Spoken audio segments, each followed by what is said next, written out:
अभी बैंक वालों का एक अलग ही तमाशा चल रहा है। BNS 316 और 318। यहाँ पर जितने भी कस्टमर इस वीडियो को देख रहे हैं उनके सामने एक नई परेशानी आएगी जो आपको भी आज न कल देखनी पड़ेगी। तो जितना जल्दी अवेयर हो जाओ इसके बारे में उतना अच्छा है। देखिए अभी क्या होता है कि बैंक वाले जो नोटिस भेज रहे हैं वहाँ पे मेंशन करते हैं BNS 316 318।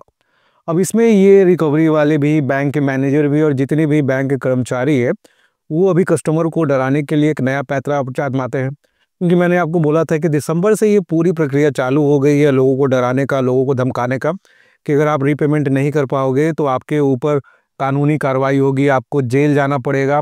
अब यहाँ पर उनका एक नया फॉर्म आया है कि जो व्यक्ति पैसे नहीं दे पाएगा उनके लिए एक नया कानून बना है जिसमें आपको जेल भी होगी, पेनल्टीज भी देने पड़ेंगे और कोर्ट का चक्कर भी लगेगा।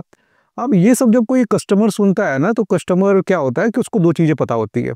एक, बैंक के पास जाना है, बैंक से लोन लेना है, उन्हें लोन चुकाना है। उसमें एक एडिशनल चीज़ ये आ जाती है कि उनकी फाइनेंशियल बिहेवियर थोड़ी सी ख़राब हो जाती है, उनके फाइनेंशियल थोड़े से ख़राब हो जाते हैं, वो EMIs नहीं दे पाते। अब इसका फ़ायदा उठा के बैंक हुआ, NBFC कंपनी हुआ या जो भी जहाँ से उन्होंने पैसे ले रखे हैं वो उनके सर पे चढ़ जाती है। अब कस्टमर को पता ही नहीं होता अपने अधिकारों के बारे में, जिसके कारण कस्टमर लगातार बैंक द्वारा प्रताड़ित किया जाता है। तो उसके द्वारा हमारा एक मुहिम है जिसमें हम लोगों को बहुत ही साधारण भाषा में समझाते हैं कि बैंक जब कोई भी परेशानी खड़ा करे, बैंक जब आपको किसी तरह से नोटिस भेजता है, आपके घर को हड़पने की कोशिश कर रहा है, कोई लीगल नोटिस भेज रहा है, इसमें क्या होता है कस्टमर डर जाते हैं। तो स्क्रीन पे एक नंबर होगा जहाँ पर आप पर्सनली मुझसे बात कर पाओगे। हम आपको समझाते हैं, आपके लोन के बारे में जानकारी देते हैं, आपको लोन के बारे में इतना बता देते हैं कि ये कस्टमर खुद इतना तो समझ पाता है कि अगर मेरे लोन में अगर कोई समस्या हो रही है तो उसको कैसे हैंडल करना है, फ्यूचर में क्या क्या समस्याएं आने वाली है। इससे बैंक से डील करना कहीं ना कहीं एक बहुत ही आसान चीज़ हो जाता है। अगर आपको सिर्फ बैंक से डील करने आता है, आपको अगर बैंक से बात करने आ रहा है तो आप 90% चीज़ खुद से सॉल्व कर लोगे। तो इसके लिए क्या करना था, स्क्रीन पर नंबर है, यहाँ पे आप मैसेज लिखिए, अपनी समस्याओं को लिखिएगा और सेम चीज़ कमेंट भी कर दीजिए ताकि हमें पता चल जाए कि वही कस्टमर है। और उसके बाद आपको एक टाइम दिया जाता है, उस टाइम पे आप हमसे पर्सनली बात कर पाते हैं। क्योंकि देखिए जितने भी लोग हैं उनके इंडिविजुअल के जो लोन्स प्रॉब्लम्स है वो अलग अलग होते हैं, तो सबको डील करना ज़रूरी होता है, उनको समझाना पड़ता है। अभी देखिए हाल ही में पिछले दिनों एक कस्टमर आए थे, उनको रिकवरी एजेंट वो अपने EMIs को नहीं रिपेमेंट कर पा रहे थे। अब देखिए एक इंसान है, लोन ले रहा है, हो सकता है कि उनके साथ कोई आर्थिक समस्या आ गई होगी जिसके कारण अपनी लोन का रिपेमेंट नहीं कर पा रहे। अब उनको बैंक ने बोला है कि एक नया कानून इम्प्लीमेंट किया गया है RBI की तरफ से हमारे संविधान में, जिसके बाद क्या होगा कि अगर आप अपनी EMI को नहीं दे पाते तो आपको जेल जानी पड़ेगी, आपको पेनल्टीज भी लगाया जाएगा। और ये बहुत ज़्यादा परेशान हो गया। फिर उनके पास 318 के तहत नोटिस आया BNS में। अब वो बहुत ज़्यादा परेशान थे, उन्होंने नोटिस भेजा कि सर यहाँ पे बता रहे हैं कि अब हमें जेल जानी पड़ेगी। वो बहुत ज़्यादा विचलित हो गए। देखिए 306 और 318 ये दो जो धाराएं हैं ये कोई नया धारा नहीं है। आप इसके बारे में सुन रहे हो क्योंकि पहले क्या चलता था कि पहले आप सुनते होंगे इस धारा में ये हो गया, ये पे पहले जो भी कानून थे उससे बदला गया। पहले इंडियन पीनल कोड चलता था, अब BNS भारतीय न्याय संहिता चलता है। अब इसमें क्या हुआ कि धाराएं का नाम बदल गया है। पहले आपने सुना होगा IPC 406 और 420। ये क्या है, 406 क्या होता था, अमानत में खयानत, और 420 क्या हुआ, फ्रॉड हुआ, जालसाजी हुआ, इसके तहत लगाया जाता था। सेम चीज अब इसमें किया गया है जिसको हम लोग 316 के नाम से जानते हैं और 318 के नाम से जानते हैं। 316 के बारे में बताएं तो इसको आप उसी तरह समझ सकते हैं जैसे आपने 406 को समझा था अमानत में खयानत को। इसको थोड़ा सा समझिए ये चीज़ होता क्या है। कोई भी चीज़ के बारे में अगर कुछ भी आए, थोड़ी सी जानकारी आपको होगी तो शायद आपको डर ना लगे, आप फाइनेंशियली चाहे फ्यूचर में इसके लिए तैयार रहो कि आगे क्या होने वाला है। इसमें थोड़ा सा समझिए आप बस इसमें होता क्या है। देखिए 316 है इसमें बताया जाता है, जो कि 406 से लिया गया है।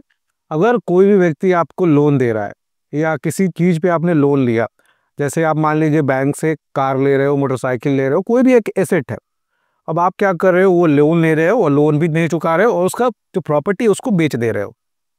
आपने किसी के हाथों बाइक बेच दिया। अब जब रिकवरी करने की बात आती है तो उनको तो वो प्रॉपर्टी मिला ही नहीं, समझ रहे हैं ना। कि ये प्रॉपर्टी जिसको बैंक की है, बैंक ने ऑलरेडी आपको लोन पे दे रखी है, पर आपने क्या किया, आपकी आर्थिक स्थिति ठीक नहीं रही, आपने बैंक के बताया भी नहीं, आपने वो प्रॉपर्टी को बेच दिया।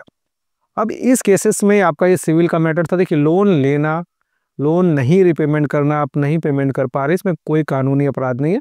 ये सिविल के मैटर्स होते हैं कि एक व्यक्ति ने लोन लिया, आर्थिक स्थिति सही नहीं है, लोन नहीं चुका पा रहा है। ये बहुत बड़ी चीज़ नहीं है, पहले भी होता था, आगे भी होगा और आने वाले समय में भी होगा। पर आप जब उस संपत्ति को बेच देते हो तो कहीं ना कहीं अब ये क्रिमिनल केस बन जाता है। इसी को यहाँ पर हमने मेंशन कर दिया था 316 के नाम से। तो कभी भी आप कोई भी लोन लेते हो, जो प्रॉपर्टी है उसको बचा के रखिएगा। अब अपने सिविल को क्रिमिनल में मत बदलिएगा, क्योंकि इसमें जो धाराएं लगती है उसमें आपको बुलाया जाता है। इसमें जेल का भी प्रावधान है, इसमें पेनल्टीज का भी प्रावधान है। पेनल्टी कितना लगता है, जेल कितना होता है, ये भी समझिए। यहाँ पे 2 साल तक की जेल हो जाती है, 100% तक का पेनल्टी लगाया जाता है। अब यही चीज़ 318 में भी है। 420 के बारे में आपने सुना होगा, किसी को धोखा से उसके पैसे ले लेना, उसका पेमेंट नहीं करना।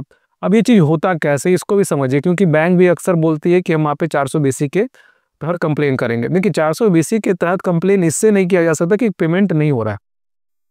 मान लीजिए एक व्यक्ति है, बैंक से लोन लेने की बात कर रहा है। अब जब उन्होंने लोन लेने की जब बात कर रही है, उसमें उन्होंने क्या किया, लोन लेने के क्रम में जो डॉक्यूमेंट्स थे, अब डॉक्यूमेंट को जाली पेश किया, कोई भी चीज़ गलत ढंग से पेश किया गया, आधार को थोड़ा सा छेड़छाड़ किया गया, जो एक रेंट एग्रीमेंट होता है, चाहे किसी भी तरह से जो पेपर सबमिट किए जा रहे हैं वो गलत सबमिट किए जा रहे हैं।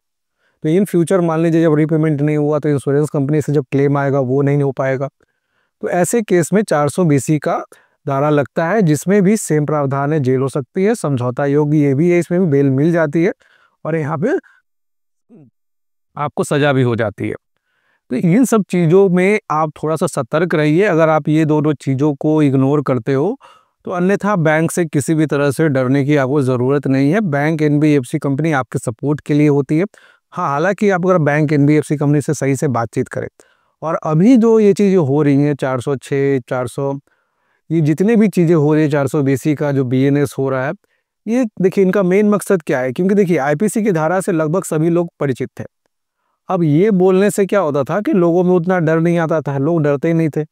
अब इनका मूलभूत बिजनेस किसी चीज़ से चल रहा है, डर से चल रहा है। आप जब तक डरोगे नहीं, अपने ईएमआई को पे नहीं करोगे, तो ज़रूरी है कि आपका डरना, तो आपको डराने के लिए इस तरह की बातें की जाती हैं, अन्यथा इसमें कोई परिवर्तन नहीं है। अगर आप अपने कानून को समझते हो, अपने अधिकारों को जानते हो, आपको पता है कि किसी भी बैंकिंग सेक्टर में एक लोन में क्या क्या कमियां होती है, क्या क्या चीज़ करना होता है, तो आप सतर्क रहोगे, सावधान रहोगे और इस तरह के रिकवरी एजेंट से बच पाओगे। तो चलिए आज की वीडियो में यहाँ ही पूर्ण विराम देते हैं। जो भी समस्या हो कमेंट कीजिएगा, पर्सनली मीटिंग करना चाहते हैं, हमसे बात करना चाहते हैं, स्क्रीन पे नंबर है, अपॉइंटमेंट इस रूम से बात कर पाओगे। जय हिंद, वंदे मातरम।